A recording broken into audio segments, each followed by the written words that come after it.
I was a kid, the disaster we worried about most was a nuclear war. That's why we had a barrel like this down in our basement, filled with cans of food and water. When the nuclear attack came, we were supposed to go downstairs, hunker down, and eat out of that barrel. Today, the greatest risk of global catastrophe doesn't look like this. Instead, it looks like this. If anything kills over 10 million people in the next few decades, it's most likely to be a highly infectious virus rather than a war. Not missiles, but microbes. Now, part of the reason for this is that we've invested a huge amount in nuclear deterrence, but we've actually invested very little in a system to stop an epidemic.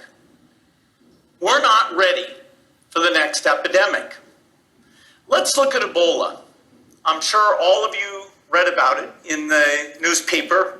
Lots of tough challenges. I followed it carefully through the case analysis tools we use to track polio eradication.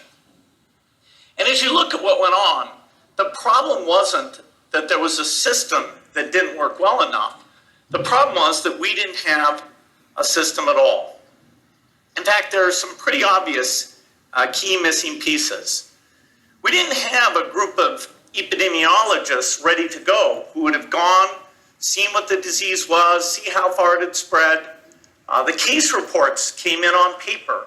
It was very delayed before they were put online, and great job orchestrating volunteers. But even so, we were far slower than we should have been getting the thousands of workers into these countries.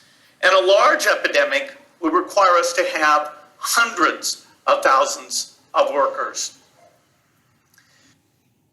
As an example, we could have taken the blood of survivors, processed it, and put that plasma back